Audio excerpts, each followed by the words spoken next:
Everything after that, ridiculous. And don't even get me started on the ending with Carter's wife. Yeah, no, let's not begin because... Is this an improvement on Alice Feeney's last book? Yeah, I suppose. Is that something she should be proud of? Absolutely not. That's the right question to ask. Am I being too harsh? No, you're not being harsh at all. You're not being harsh enough. Alice Feeney, let me be honest here. After Beautiful Ugly, you're lucky I'm even reading this book. I'm actually only doing it because he made me. But still, I can let bygones be bygones. Water under the bridge. As long as you serve up something respectable this time. Yeah. Eden Fox is an aspiring artist on the cusp of her big break. When she comes home after a run, a strange woman answers the door. A woman her husband swears is his wife. 2 wives, 1 husband, and one of them is a dirty, filthy liar. Infidelity, dishonesty, and polygamy. These are a few of my favourite things. So, would you say that this book is a marked improvement from Beautiful Ugly? Oh, yeah, of course. Pause this video right now. Go and read The Husband's Wife by Alice Feeney. When you've read it, you can join us for the discussion. Or you can join us anyway, because I'm going to tell you all about it. My name's Elijah. And I'm Joseph. Welcome to the Aisha Library. So what's it called? Tell me all about it. What's it called? It's My Husband's Wife as well. It's My Husband's Wife. Oh gosh. It's one of my favourite titles. But yeah, no, it is a massive improvement, which isn't actually saying much because this book was still shit. Yeah. No, it says how bad Beautiful Ugly was. That's what it says. Because that book was a... Remember when I said pointless? 2/3 of the way through, it became utterly futile. They just destroyed it. Now, Beautiful Ugly. Yeah, but it was the last one was riddled with coincidences, and just like this one. But I'll go first, I suppose. Yeah. I'll be honest, I'm not really a fan of mystery or psychological thrillers. They tend to rely on one cheap trick, withholding information until the final reveal and pretending that's clever storytelling. That said, one thing has genuinely piqued my interest in this book, the supernatural element. Harrison, a tech CEO, has apparently developed an accurate method for predicting death. Now that's genuinely interesting idea. I just hope it ends up being a core feature of the story and not another meaningless half-finished plot thread that goes nowhere. Putting aside the weird doppelganger storyline, the central premise is strong. We will tell you when you will die, combined with the long-lost, ultra-wealthy grandma, is more than enough to carry a book on its own. It didn't need the extra time-jumping narrative layered on top. Early on, there's a lot of time-hopping as we're introduced to our main character, Olivia Bird. Her life is being completely turned upside down. She just found out she has a terminal illness and almost simultaneously discovers that a grandma she never knew about has died and left her entire estate. Just like that, she's back in the game. Only one can dream. Also, I want to give credit where it's due. A real effort has clearly gone into the audiobook production. The immersive sound effects actually enhance the experience instead of distracting from it.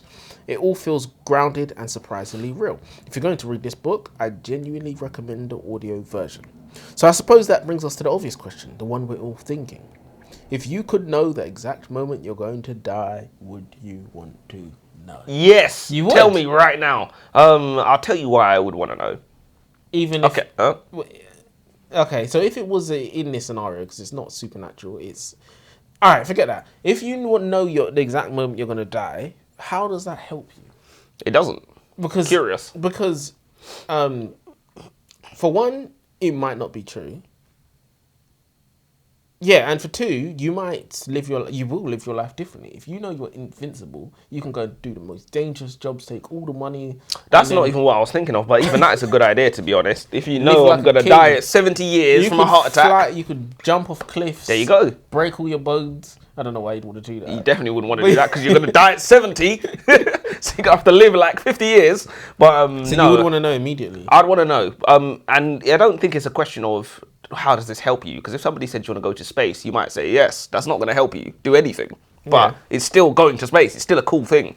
So that's the only point of it. I did like the idea of the app, that the company that tells you when you're going to die sort of thing. But I thought...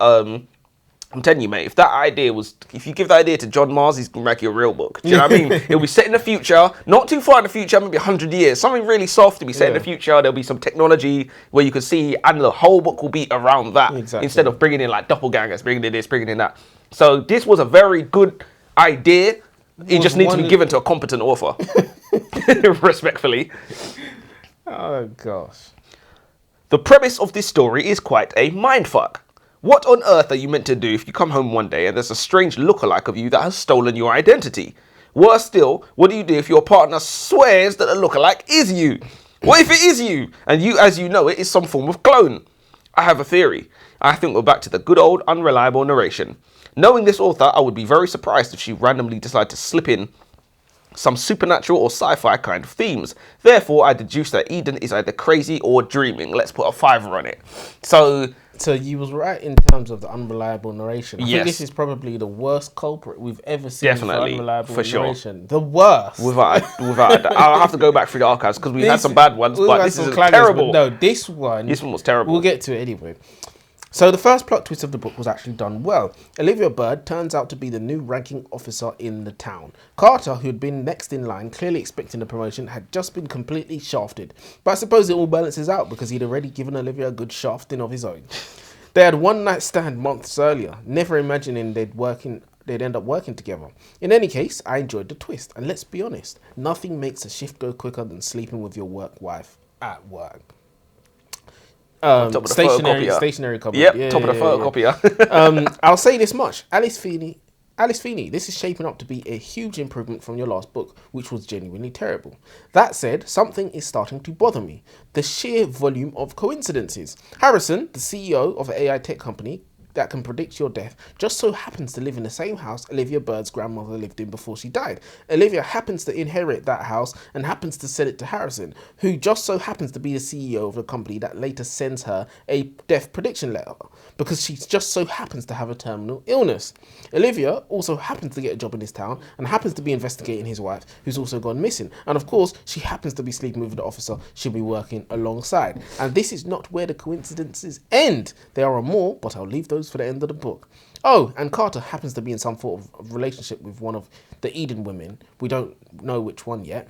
Carter, it seems, is a very busy man, sleeping with half the town. Legit. At one point, Olivia decides to ask Carter's sister whether he has a girlfriend, which feels a bit late considering they've already been having sex. To her relief, the sister tells her, no, he doesn't have a girlfriend. He's got a wife though.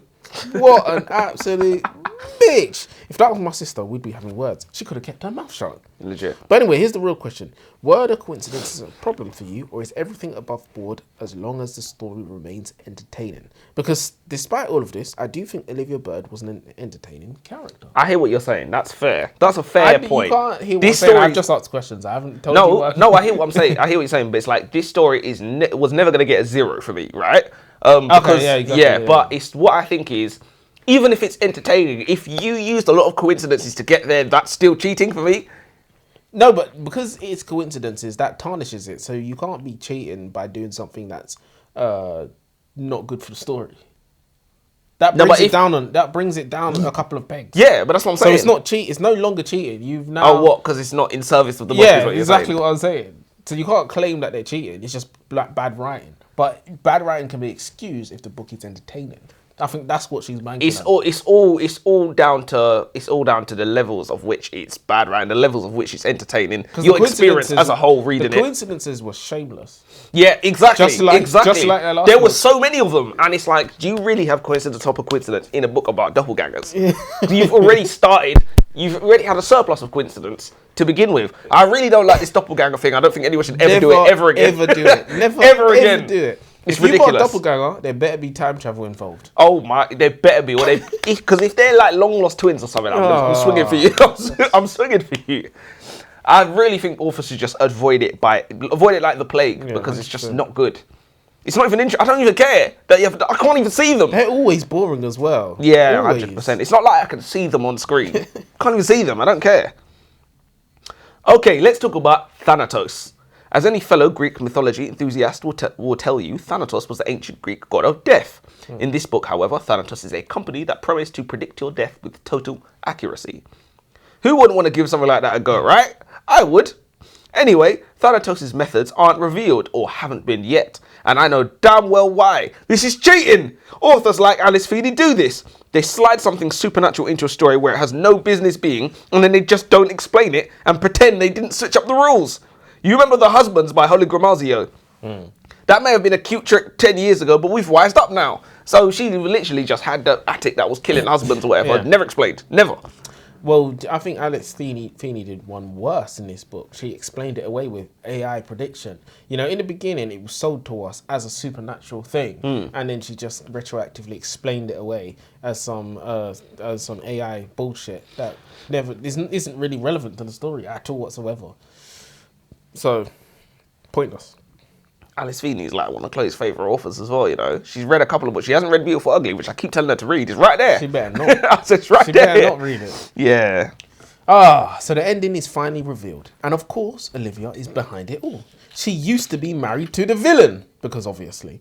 Now, to be fair, nobody saw that coming. Somehow that didn't come up. Olivia is Gabriella's mother. Olivia lied her way into the police station. She's not even supposed to be there. She's been pretending to be the ranking officer in this small, sleepy town the entire time. And that's not where the reveals stop. It turns out everybody is in on it, all working together to get Harrison's new wife. And it's not just a bitter ex-wife situation either. Hold on tight, because this is where it gets completely off the rails. Mary, who used to be Olivia's grandmother's carer, is pretending to be Eden, Harrison's wife. Why? Because Harrison and Olivia want her to, because they want to fuck with her. Fuck with Eden. Why? Because Eden permanently disabled their child. So let me get this straight. We've got a tech CEO, a fake wife, maid, and a fake police officer all conspiring psychologically to torture and eventually kill a woman. What? This book is a serial offender when it comes to your favourite narrative device, the unreliable narrator. I'll be seriously not going to talk about the fact that Harrison had Olivia believing she was going to die for absolutely no reason. She's the mother of his child. That entire spooky death prediction storyline just fizzles out. So he's the boss of the company. She gets the prediction, and there's no, you know, Did she not know that he was they working together. Remember, they actually came up with this plan, and Literally. they never spoke to. Why was he fucking with her with that bullshit in the first place? You're asking the wrong questions. Why was there doppelgangers? Why did she look like her? Does it matter? Well, and how lucky is it that Mary just happens to look exactly like Eden and just happens to be an actor so she can convincingly pull off this completely unhinged role she's been assigned? I'm not even sure it's properly explained why she agrees to go along with the plan in the first place.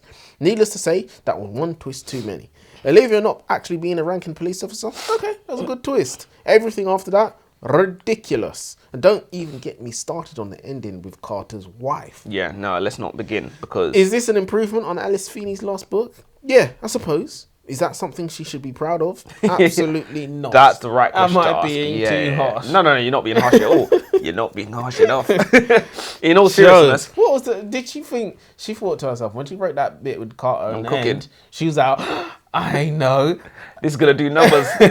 Ridiculous. Carter's wife, the psycho behind it all. It was just, what's going on? Ridiculous. Yeah, they always do. They love that one as well. Yeah. Remember, what did we read where it was like I forgot. I'm going to have to go back into the... I think they write this book and they think we need a shock factor of 10. So we're going to do whatever is, we're going to sell our soul to the devil. Yeah. We're going to ruin everything just to get that shock at the end that no one saw coming. No, 100%. I think they're overestimating the value of it. I think Of the shock factor, yeah. Exactly, because I think the shock factor has power, but it's not the be all end all. It's not the meat and potatoes. Do you know what I mean? I suppose they're trying to sell the book with one tagline: "You will never see it coming."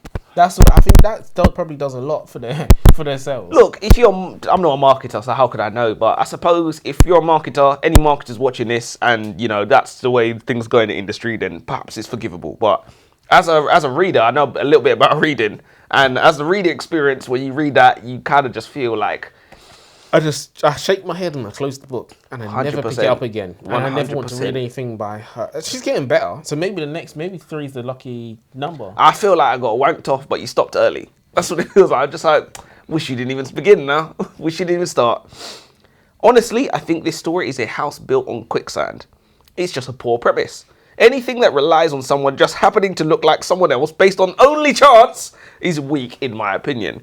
Mary didn't even have to look similar to Eden at all. She could have like dyed her hair or something. It's a gaslighting job. They could have made her look totally different. It wouldn't have mattered. Everybody was in on it. They didn't even need to pretend to be her to mess with her in Literally, the first place. literally, that's even if they need to do that. She injured the child.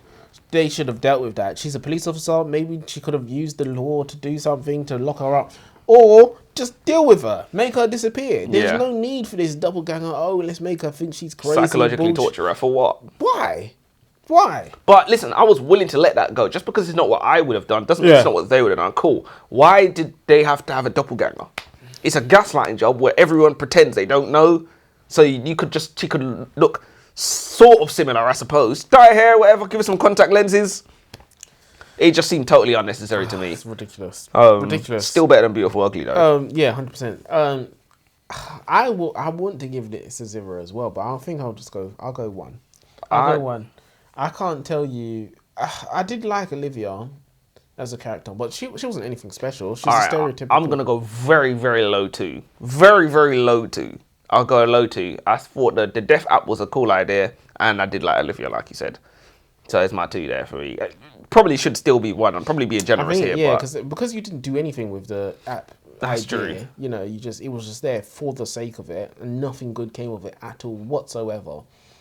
And I don't know how this book even got released. Shameful. Yeah, Shameful. it's shocking. Is it new? It's new, isn't it? Brand new. Came out same day as Dear Debbie. So Disgraceful. You should be ashamed of yourself. Yeah, can't recommend this, to be honest. Wait till the next award ceremony.